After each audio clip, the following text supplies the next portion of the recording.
What's going on, everybody? So thank you for joining me again, and I do apologize for there being a little bit longer of a gap between this video and my previous video. I've just been super busy. As some of you may or may not know, this is just something I do for fun.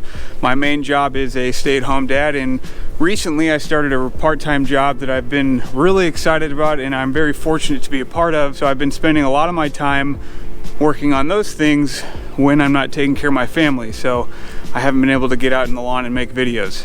So although I know I've been busy, I have been diligently working on the lawn, mowing it, fertilizing, and those types of things. So I do want to catch you up on what I've been doing thus far with my fertilizer program. So for my pre-emergent applications this year, I am doing a split app. So my first app was back in March and my second app is coming up here within the next week or so.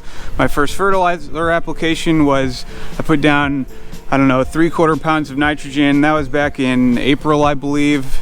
And I put my second application down about a week ago with Green Pop. I actually shot a video on that. That video will be coming out on the Next DIY channel because I use that fertilizer to help with some deficiencies that I'm having with the soil. So be sure to check out the Next DIY channel because that video will be come out soon, just not sure when exactly.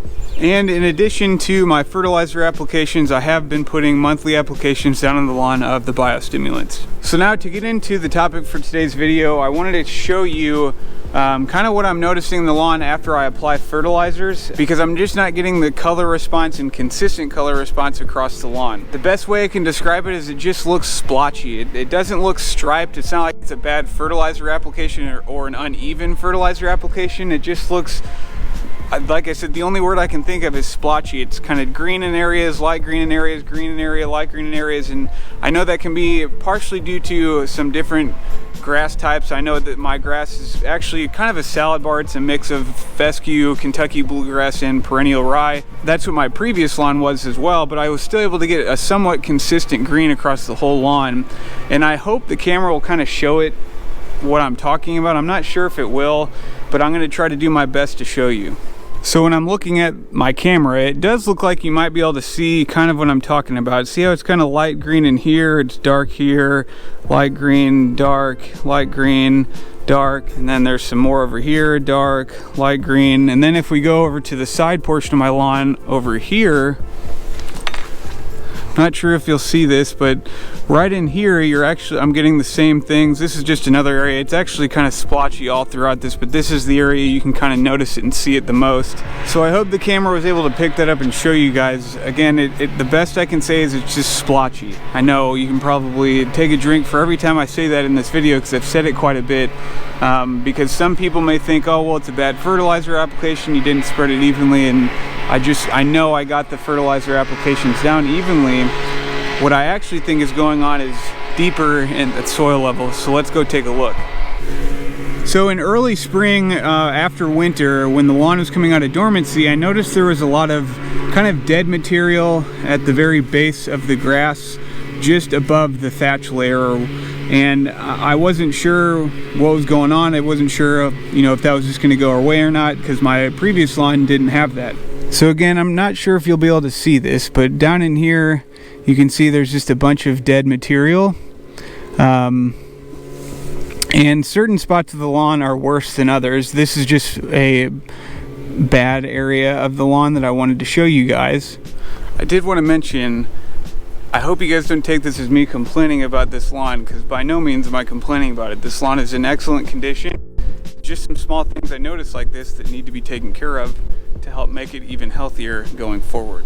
So after showing you that, and after I found that, what I'm coming to realize is that I'm probably having a buildup of that dead material, and there's probably a thicker thatch layer that I need to kind of get up and get out of there to allow the fertilizers and nutrients to get to the soil quicker.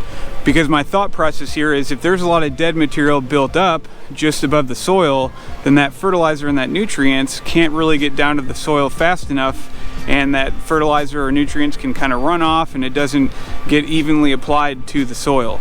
Now again, I'm no professional, so I could be completely wrong, but I'm just kind of going off of, what makes logical sense to cause this to happen.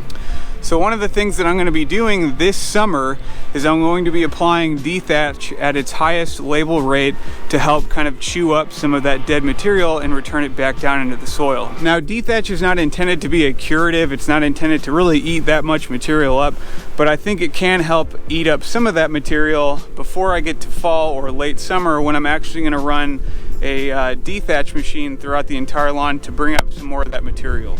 So when we first moved into the house, I really wasn't paying attention to this. I didn't really honestly have time. We were moving into the house. We were about to have our third kid. Because if I did notice this, I probably would have tried to do some manual dethatching in the lawn early spring so the lawn would have time to recover before it got into the summer. That's why I'm not doing any of that manual stuff right now, because I don't want to put any added stress to the lawn at this moment, because we're about to get into summer where it's just going to be going through a lot of stress with heat and fungus and whatever else. So I'm just going to be patient, use my dethatch at the highest label rate, and then early fall, late summer, do some manual dethatching, stress out the grass. But we're going to be going into cooler temps for that grass to start thriving and really get a lot healthier before we go into winter. So I hope you guys enjoyed this video. I know it's just kind of me walking through the lawn and talking a little bit, but I just noticed these things in my lawn and I want to share them with you guys. And maybe you guys have some experience to share with me or some tips. Maybe I'm completely off. Maybe it's not splotchy because of that.